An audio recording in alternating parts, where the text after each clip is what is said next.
27 years after the final episode ended with a cliffhanger, the X-Men are back with Marvel Studios' X-Men 97, which began its new season with a 2-episode premiere this week. The show begins with an episode that sort of ties up some of the loose ends from the original series. It is now 1 year after Charles Xavier was assassinated by Henry Gyrich, and Cyclops now leads the X-Men, but leadership is getting to him and Scott feels like he can't fill the shoes left over by Xavier. His new role also has slightly alienated him from the rest of the team, with some viewing him more as a teacher and mentor now than a teammate. Or in Wolverine's case, he's just become more of a dick now that he has more power over the team. On top of leadership duties, Scott is also an expecting father as Jean is heavily pregnant, expecting their baby boy any day now, so he's also worrying about his wife and unborn mutant child. The episode also retreads ground from the original series pilot, but instead of Jubilee being the audience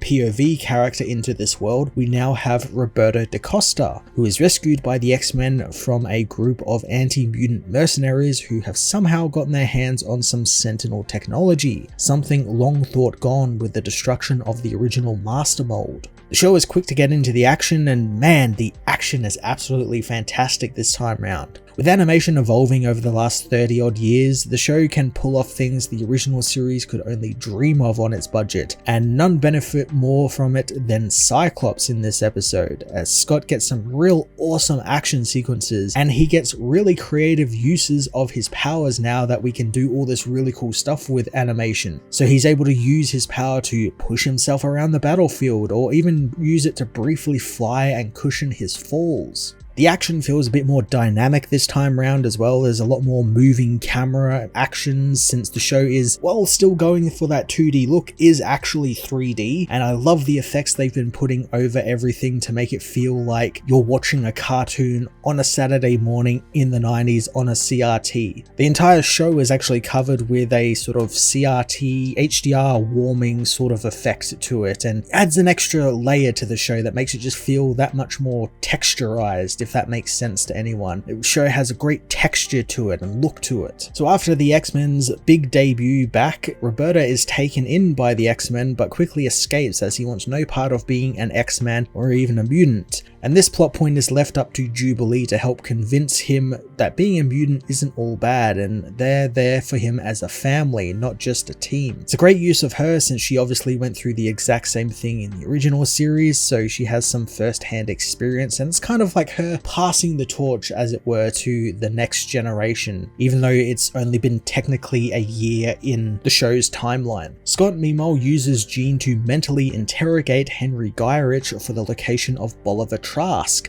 since the mercenaries are getting their Sentinel weapons from someone, and it has to be him as he has not been seen since the Master Mold was originally destroyed. Jean ends up getting a horrific vision of the Master Mold and what seems to be a possible future with her unborn child, and as of right now it doesn't really make a lot of sense, but it's almost guaranteed to come back through the season as we progress through it, and more will start making sense, and she sees really strange things like a baby's crib and like a guy made out of a whirlwind of sand, who I'm guessing is probably going to end up being Charles Xavier. I'm pretty sure that's what it was hinted at least that's how I took it, but I'm intrigued to see what is in store for Jean across this season. The team soon find out that Trask is hiding out in the Sahara Desert with a new Master Mold, so they gear up and assault his compound, leading to more just brilliantly animated action sequences and the team all working together to take the Master Mold down, using a really cool combination of Gambit's power, Wolverine's claws, and Morph's ability to change into the Blob. I really like Morph in these 2 episodes since he's almost kind of being used as sort of like a way to get cameos in a little bit, since through this episode he also turns into Archangel and a bunch of other mutants, and the next episode he changes into Lady Deathstrike and Colossus, so kind of like that he's using all these mutants that we've seen before in the original series, and kind of that's their way of bringing them back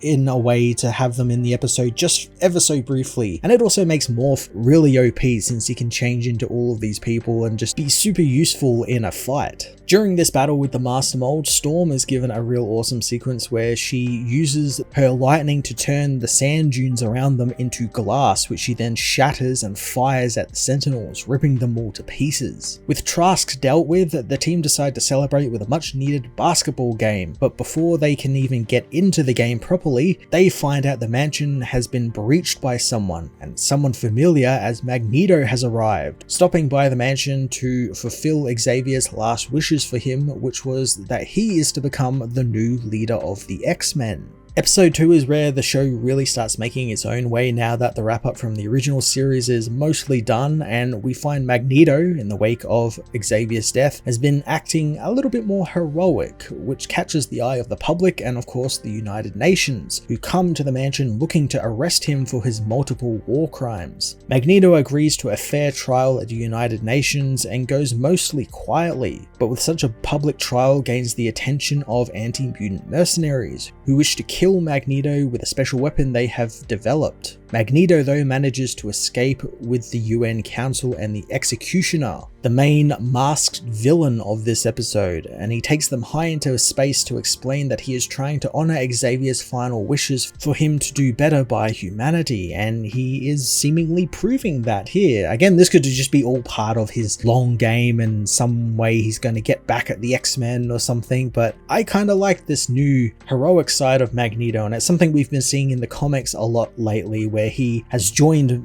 Xavier on Krakoa and is now part of mutant kind as a whole and isn't as villainous as he used to be. Of course, that's probably going to change in the coming years since we've got a big reboot coming in July, so I have to imagine we'll be going back to a more classic villainous Magneto. Magneto's speech here to the UN is actually really damn good, and I applaud the writers for going this extra step and doing something very serious and very mature with the character here, where he says he can easily kill this Executioner and even the people on the UN, but he won't because Xavier has wanted him to see the bigger picture at play here and not just, keep his face focused on mutant kind. Mutant kind are part of a whole, and the whole is of Earth. And I like that this is Xavier sort of challenging him from beyond the grave that he can do better, but he won't, and Eric takes that as a challenge and will prove Xavier wrong because that's how he wins over his enemy, and I think that's really quite cool, and I'm looking forward to seeing the more heroic leader of the X-Men, Magneto, throughout this series. While the United Nations is attacked by the mercenaries, Jean is suddenly put into labor, and it's up to Wolverine to get her to the hospital. They get a nice cool sequence of Wolverine having to drive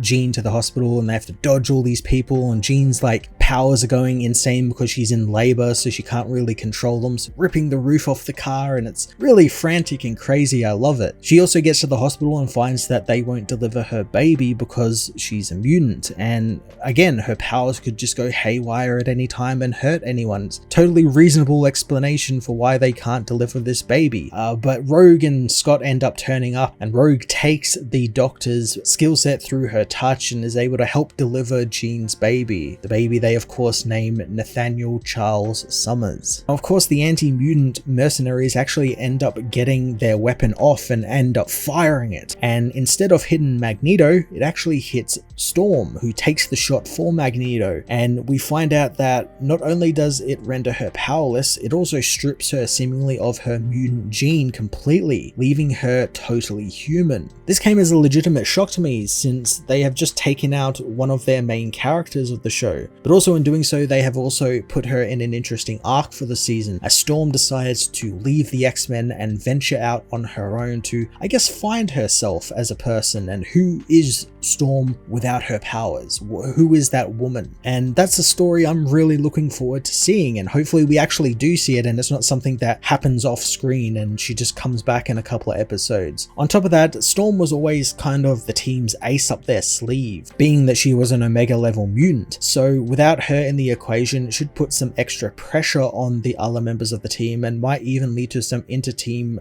drama. This episode also broached a lot of the intertwining relationships between the mutants of the team, the key one being Rogue and Magneto, as Eric is keen on reigniting the flame that he and Rogue shared for but a moment, and while Rogue is hesitant, at the beginning, she begins to warm up to the idea across the episode as it's revealed that Magneto is trying to be a bit more heroic. Of course, what Rogue doesn't know is that Gambit is aware that they are up to something, and it's left kind of ambiguous there at the end, but it seems that he feels very betrayed by what Rogue is doing. And this is the type of soap opera drama the original show did so damn well, and it's great to see it here back in full form and continuing with such good characters as well. I'm sure more characters will get involved. We get a little bit of the whole Scott, Jean, Logan dynamic as well in the first 2 episodes, but it's not really there. It's more focused on these characters, and I kind of like the idea that they're starting with Rogue, Gambit, and Magneto. That's a great set of drama just there, and I'm glad they're sort of getting into that straight away.